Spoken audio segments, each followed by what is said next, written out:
السلام علیکم۔ کتاب سوچئے اور دولت کمائیے یعنی think and grow rich by Napoleon Hill, 10واں باب، ماہر دماغوں کی قوت، حصول دولت کی جانب 9واں قدم۔ حصول دولت میں کامیابی حاصل کرنے کے لیے قوت کی ضرورت ہے۔ لائحہ عمل اور تجاویز کتنی ہی مدبرانہ اور ماہرانہ انداز میں ترتیب دیے جائیں، اس وقت تک مردہ اور بے جان ہیں جب تک کہ انہیں روبہ عمل لانے کے لیے کوئی قوت استعمال نہ کی جائے۔ قوت کے معنی معلومات یا علم کا منظم اور صحیح استعمال لیے جا سکتے ہیں، لیکن یہاں قوت کے معنی منظم کوشش کے لیے گئے ہیں، جو ارادے یا عزم کو اس کے معاون یعنی دولت میں بدلنے کے لیے درکار ہے۔ منظم کوشش ان دو یا زیادہ افراد کی اجتماعی کوشش کا نتیجہ ہے، جو ایک ہی مقصد کے لیے تعاون عمل کے جذبے کے پیش نظر کام کرتے ہیں۔ قوت نہ صرف اجتماعی دولت کے لیے ضروری ہے بلکہ دولت حاصل کرنے کے بعد اسے قبضے میں رکھنے کے لیے بھی ضروری ہے۔ آئیے اب یہ دیکھیں کہ قوت کس طرح حاصل ہو سکتی ہے یا حاصل کی جا سکتی ہے۔ اگر قوت منظم علم یا ترتیب پائی ہوئی معلومات ہیں تو ہمیں ماخذ علم و معلومات کا جائزہ لینا ہوگا۔ نمبر 1، لامحدود ذہانت خدا تعالی۔ یہ وہ ماخذ معلومات و علم ہے جسے حصول معلومات کے طریقے اس کتاب کے کسی دوسرے باب میں تفصیل سے بتائے گئے ہیں۔ نمبر 2، جمع کردہ تجربات۔ انسانوں کے سارے تجربات یا ان کا وہ جز جو منظم اور مرتب صورت میں محفوظ ہے، جس کو قابل شخصیتوں نے کتابوں کی صورت دی ہے، عوامی کتب خانوں میں دستیاب ہو سکتے ہیں، جس کا ایک حصہ مدرسوں کے نصاب میں شریک ہے۔ نمبر 3، تجربہ اور تحقیق۔ سائنس کے علاوہ انسان ہر شعبہ زندگی میں نئے تجربات اور تحقیقات کو منظم اور مرتب کرتا جا رہا ہے، جو آئے دن پیش آتے رہتے ہیں۔ جب کتابوں میں ضروری معلومات دستیاب نہ ہوں تو انسان کو اس کی طرف رجوع کرنا پڑتا ہے جہاں بھی تخلیقی تخیل درکار ہوگا۔ علم یا معلومات مندرجہ ذیل 3 ماخذوں میں سے کسی ماخذ سے بھی حاصل کیے جا سکتے ہیں۔ اس کو قوت میں تبدیل کرنے کے لیے اس کا منظم کیا جانا اور اس تنظیم پائی ہوئی معلومات کو لائحہ عمل کی صورت دے کر اس پر عمل کرنا ضروری ہے۔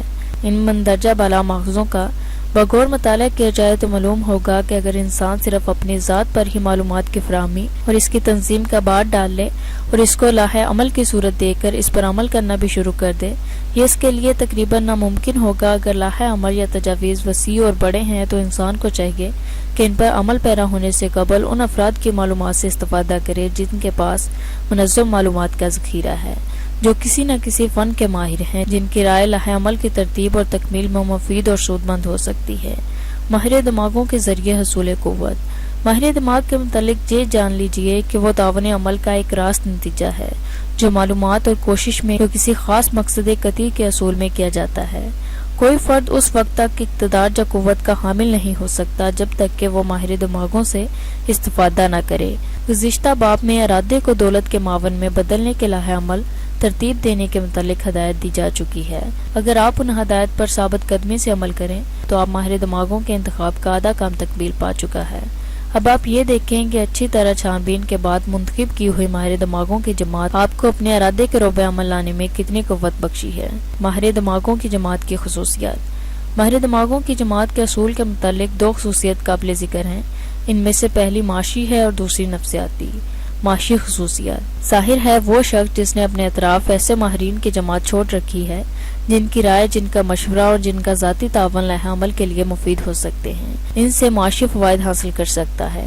اس قسم کا تعاون ہر اس جگہ اکثر دیکھا گیا ہے جہاں بڑی بڑی مقداروں میں دولت جمع یا حاصل کرنی ہوتی ہے۔ آپ کا اس اصول کو سمجھنا اور اس سے استفادہ کرنا آپ کی معاشی حالت کی بہتری اور کامیابی کا ضامن ہے۔ نمبر 2، نفسیاتی خصوصیات۔ ماہر دماغوں کی جماعت کے اصول کی نفسیاتی خصوصیت کا سمجھنا وقت طلب ہے، کیونکہ اس میں روحانی قوتوں کا حوالہ دیا جاتا ہے جسے عام طور پر ہر شخص واقف نہیں ہو سکتا۔ ممکن ہے ذیل کے جملے سے آپ کے ذہن میں اس کا کچھ مفہوم آ جائے۔ جب 2 دماغ یک ہو جاتے ہیں تو ہمیشہ کوئی ایسی چیز پیدا ہوتی ہے جو تیسرے دماغ کے لیے دلچسپی کا باعث ہوتی ہے۔ اس بات کو اچھی طرح ذہن نشین رکھیے کہ کائنات میں توانائی اور مادہ ہی وہ چیزیں ہیں جن کے مختلف مظاہرے ہم آئے دن دیکھتے رہتے ہیں۔ اگر ہم موجودہ سائنسی ترقیات کو ذرا تفصیل سے دیکھیں تو ہمیں معلوم ہوگا کہ دنیا میں یا تو صرف توانائی ہی توانائی ہے یا مادہ ہی مادہ، کیونکہ حالیہ تحقیقات سے نظری طور پر اور عملاً بھی یہ ثابت کیا جا چکا ہے کہ ایک کا دوسرے کی شکل اختیار کر لینا یعنی مادے کا توانائی میں اور توانائی کا مادے میں بدل جانا ممکن ہے، لیکن ہم عام طور پر تفہیم کے لیے یہی سمجھیں گے کہ توانائی اور مادہ دو الگ الگ چیزیں ہیں۔ ہر شخص یہ جانتا ہے کہ مادہ چھوٹے چھوٹے ذرات پر مشتمل ہے جس میں اسے تحلیل کیا جا سکتا ہے۔ وہ چھوٹے سے چھوٹا مادی ذرہ جس میں کوئی مرکب اپنے خواص قائم رکھتا ہے سالمہ کہلاتا ہے، اور کوئی منفرد شے اپنے خواص باقی رکھتی ہے اسے جوہر کہتے ہیں۔ جوہر کی مزید تحلیل سے حاصل ہونے والے ذرے یہ مادے کی اکائیاں ہیں۔ اسی طرح توانائی بھی اپنے اجزاء میں بڑھ سکتی ہے۔ انسانی دماغ بھی توانائی کی ہی ایک شکل ہے، اس کا کچھ حصہ روحانی قوت کا مالک ہے۔ جب دو دماغوں کے روحانی اجزاء ایک دوسرے کے ساتھ مل جاتے ہیں اور ان میں جذبہ تعاون پیدا ہو جاتا ہے تو ہر ایک دماغ میں ایک پوشیدہ الف یا کشش پیدا ہوتی ہے جو ماہر دماغوں کی نفسیاتی پہلو کا اظہار ہے۔ مصنف کی توجہ ایڈیو کرنگی نے آج سے 25 سال پہلے ماہر دماغوں کی معاشی خصوصیت کی جانب مبذول کرائی تھی۔ اس حصول کے انکشاف کی بنا پر مصنف نے اس کام کی تکمیل کو اپنا مقصد حیات بنایا۔ اینڈیو کرنگی کے ماہر دماغوں یا شہریوں کی جماعت 50 قابل افراد پر مشتمل تھی جو اس نے بطور خاص تیاری اور فروخت فولاد کے لیے مشورہ دینے کے لیے جمع کی تھی۔ اینڈیو کرنگی نے اپنی لا انتہا دولت کے بارے میں ذکر کرتے ہوئے ایک بار کہا کہ اس کی ساری دولت اس قوت کی بنا پر اسے حاصل ہوئی جو ماہر دماغوں کے تعاون نے اسے بخشی تھی۔ اگر آپ ان دولت مندوں کے حالات زندگی کا مطالعہ کریں جنہوں نے اپنا ایک مقصد بنا کر اس پر عمل کیا اور کامیاب ہو کر دولت حاصل کی تو آپ کو معلوم ہوگا کہ بلا استثناء ہر صورت میں کامیابی کا دارومدار ماہر دماغوں یا مشیروں کے تعاون عمل پر تھا، سوائے اس طریقے کے قوت بڑے پیمانے پر کسی اور طریقے سے حاصل نہیں کی جا سکتی۔ قدرت میں توانائی مختلف صورتوں میں پائی جاتی ہے۔ یہ توانائی مقررہ قوانین کے تحت جن کا پورا علم ابھی انسان کو نہیں ہوا مادے میں بدلتی جاتی ہے۔ اسی طرح انسان میں قدرت نے توانائی اس کے دماغ یعنی اس کی قوت سوچ اور فکر میں رکھی ہے۔ انسانی دماغ کو موٹر کی بیٹری سے تعبیر کیا جا سکتا ہے۔ ظاہر ہے کہ بیٹریاں جتنی زیادہ ہوں گی ان سے زیادہ قوت اور توانائی حاصل ہوگی۔ ماہر دماغوں کا اصول یا مشیروں سے اصلاح کاری کا طریقہ قدرت کے اسی اصول کی ترجمانی کرتا ہے۔ یہ ایک امر واقعہ ہے کہ ہنری فورڈ نے جب اپنی کاروباری زندگی شروع کی تو افلاس، جہالت اور ناواقفیت اس کے راستے کی رکاوٹیں تھیں۔ یہ بھی واقعہ ہے کہ 10 سال کے اندر یہ ساری رکاوٹیں دور کر دیں اور 25 سال کی مدت کے بعد وہ دنیا کا سب سے زیادہ مالدار شخص بن گیا۔ اس واقعے کے ساتھ یہ امر بھی غور طلب ہے کہ ہنری فورڈ کی ترقی اس وقت بہت تیز ہو گئی جب سے وہ ایڈسن کا دوست ہوا۔ ایڈسن خود غیر معمولی خصوصیت کا حامل تھا۔ اس سے ظاہر ہوتا ہے کہ ایک دماغ دوسرے پر اثر انداز ہوتا ہے۔ اگر ہم مزید تحقیق کریں تو پتہ چلے گا کہ مسٹر فورڈ کی مزید ترقیاں ہارد فائر اسٹون، جان بروس اور لوتھر برینکس جن میں سے ہر ایک غیر معمولی دماغی قابلیت کا مالک تھا کی مشاورت کا نتیجہ تھی۔ اس سے اس بات کی مزید شہادت ملتی ہے کہ مشاورہ یا ماہر دماغوں کا اصول ہمیشہ کارآمد اور سود مند ثابت ہوتا ہے۔ اب یہ بات مسلمہ ہے کہ دنیا کے کاروبار میں ہنری فورڈ باخبر اور بھرپور معلومات رکھنے والا شخص ہے۔ اس کی دولت کی مقدار کے تعین کا سوال تو خارج از بحث ہے، لیکن فورڈ کے ذاتی خاص دوستوں کی فہرست دیکھیے جن میں سے بعض کا ذکر اوپر کیا گیا ہے۔ ان سے آپ کو مندرجہ ذیل نتیجہ کی صحت کی تصدیق ہو جائے گی۔ لوگ ان افراد کی دماغی صلاحیتوں یا عادات اور فطرتوں کو اپنا لیا کرتے ہیں جن کے ساتھ وہ ہمدردانہ تعاون عمل رکھتے ہیں۔ فورڈ نے اپنے دوستوں اور مشیران کار کی صلاحیت، ذہانت اور ذکاوت سے فائدہ اٹھا کر اس اصول کے تحت کو دنیا سے تسلیم کرا لیا کہ ماہر دماغوں کے مشورے سے افلاس، جہالت اور ناواقفیت کے دبے دھوئے جا سکتے ہیں، بشرط یہ کہ اس اصول کو استعمال کرنے میں مندرجہ بالا اصولوں کو پیش نظر رکھا جائے۔ آپ بھی اس کتاب میں دیے ہوئے اصولوں کا مطالعہ کریں اور اس سے استفادہ کریں۔ سیاسی لیڈروں کی کامیابی کا انحصار ان کی تعریف خواہوں اور پیروکاروں کی تعداد کا بڑی سے بڑی تعداد کی صورت ہی ممکن ہے جب ہمدردانہ تعاون عمل پیدا کیا جائے۔ جس شخص کو کاروبار کے انتظامی کام کا تجربہ ہے اس کو اس بات کا علم ہے کہ کس طرح تعاون عمل کا جذبہ مزدوروں اور کارکنوں سے زیادہ اور عمدگی سے کام لینے میں کارآمد ہو سکتا ہے۔ ماخذ معلومات کی فہرست میں آپ نے دیکھا کہ لامحدود ذہانت کا ذکر فہرست کے سلسلہ نشان 1 پر کیا گیا ہے۔ جب 2 یا زیادہ انسان کسی ایک مقصد کے حصول کے لیے تعاون عمل کے جذبے کے ساتھ کوشاں رہتے ہیں تو وہ ایک ایسے مقام پر ہوتے ہیں جہاں خدا اپنا فضل کرتا رہتا ہے۔ یہ اقتدار اور قوت کا سب سے بڑا منبع ہے۔ یہ وہ منبع ہے جہاں فہیم اور ذکی رجوع ہوتے ہیں۔ یہ وہ منبع ہے جس کی طرف ہر قائد دانستہ یا نادانستہ رجوع ہوتا ہے۔ علم کے دوسرے 2 ماخذوں سے حاصل ہونے والی قوت اتنی ہی قابل اعتماد ہے جتنے انسان کے حواس خمسہ۔ ہمارے حواس خمسہ اضافی معلومات بہم پہنچاتے ہیں۔ اس لیے عموماً یہ قابل اعتماد نہیں ہو سکتے، لیکن ذہانت مطلق کبھی غلطی نہیں کر سکتی۔ آئندہ ابواب میں اس فضل خداوندی سے استفادہ کرنے کے ذرائع کی وضاحت کی گئی ہے۔ آدمی کتنا ہی فہیم اور ذکی ہو، لیکن فضل ربی معجزانہ ترقی کے لیے ضروری ہے۔ چنانچہ عربی کا مشہور مقولہ ہے، العقل نصف الکرامات، الفضل فوق الکرامات۔ یہ مذہب کی تعلیم ہے، نہ تصوف کا درس۔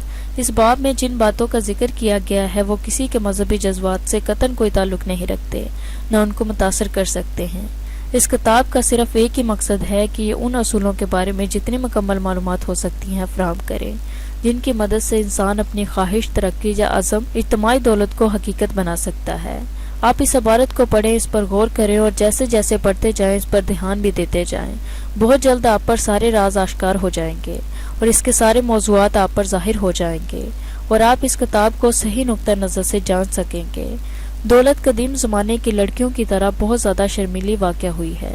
اس کو حاصل کرنے کے لیے ان کو چاہنے والوں کو بڑی بڑی مصیبتیں جھیلنی پڑتی ہیں، اور صرف اسی شخص کی قسمت حصول مقصد میں اس کی یاوری کرتی ہے جس کی محبت میں صداقت اور جس کی کوششوں میں استقلال ہے۔ مزید غور کیجئے تو معلوم ہوگا کہ کسی حریم ناز کی دوشیزہ کو حاصل کرنے کے لیے انسان کو اپنی جن جن پوشیدہ قوتوں کو استعمال کرنا پڑتا ہے، کم و بیش وہی قوتیں دولت کے حصول میں کامیابی حاصل کرنے کے لیے درکار ہیں۔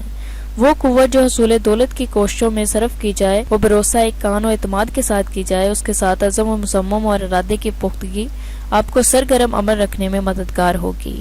ان تمام چیزوں کے علاوہ قطعیت لائحہ عمل اور ثابت قدمی دو ایسی چیزیں ہیں جس کے بغیر کامیابی ناممکن ہو جاتی ہے۔ دولت کہاں جمع ہوتی ہے؟ مشہور مثال ہے، جہاں گڑھا ہوگا وہیں پانی جمع ہوگا۔ جب دولت آتی ہے تو وہیں جمع ہوتی ہے جہاں اس کے لیے جگہ ہے۔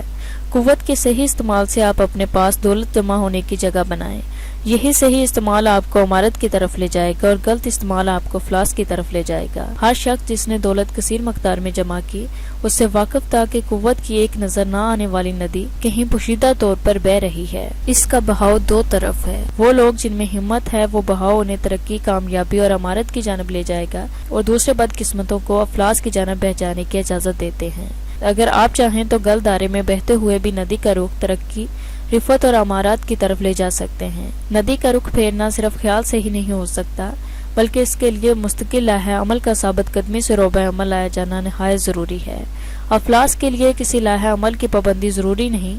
اگر آپ بلا لائحہ عمل اپنی کوششیں بلا مقصد جاری رکھیں، یوں ہی آپ کی تباہی کے بھیانک غار میں جہاں افلاس کا اندھیرا ہر طرف پھیلا ہوگا دھکیل دیں گی۔ آپ کی خاموشی اور دنیا کے ان گنت مصائب سے مدافعت کرنے کے قابل نہ ہونا آپ کو مصائب میں مبتلا کر سکتا ہے۔ اس کے لیے آپ کو کوشش کرنے کی ضرورت نہیں۔ ایک انسان جو افلاس اور تنگ دستی کے بنور میں گر گیا ہو، اگر ہاتھ پیر نہ ہلائے تو وہ اپنی کشتی حیات کو کبھی بنور کے باہر نہ لا سکے گا، بلکہ اس کی کشتی دریا میں ہمیشہ ہمیشہ کے لیے غائب ہو جائے گی۔ برعکس اس کے کہ اگر وہ بنور میں گر جانے کے بعد بھی پتوار چلاتا رہے اور اس مصیبت سے نجات پانے کا عزم مصمم کرے، تو اس کی کوششیں اسے ضرور اس بنور سے باہر نکالیں گی، جہاں سے خود بخود کامیابی کے ابھرتے سورج کی طرف نرم ہوائیں اس کی کشتی کو لے جائیں گی۔ انسان کی کامیابی خود اس کے ہاتھ میں ہے، جس طرح وہ اپنی تباہی کا خود ذمہ دار ہوتا ہے۔ جو شخص اپنی مدد آپ کرتا ہے، وہ اپنی کوششوں کو مقررہ اصولوں کے تحت مرتب و منضبط رکھ کر ان پر ثابت قدمی سے عمل کرتا ہے۔ زندگی اس کے لیے بیش بہا تحائف کی پیشکش لیے کھڑی رہتی ہے کہ وہ ہاتھ بڑھائے اور انہیں قبول کرے، ورنہ بے حس و حرکت کاہل انسان کو افلاس کی طریقی میں موت کی سسکیاں سنائی دیں گی۔ ہر شخص دولت کے خواب دیکھ سکتا ہے، بلکہ دیکھتا ہے، لیکن ان میں سے وہی چند لوگ کامیاب ہوتے ہیں جن کا عزم مصمم، جن کا ارادہ مستقل ہے، اور جو ایک مجوزہ لائحہ عمل پر استقلال سے کاربند رہتے ہیں، اور جنہیں اپنے لائحہ عمل، اپنے ارادے اور خود اپنے آپ پر کامل یقین ہوتا ہے۔ شکریہ۔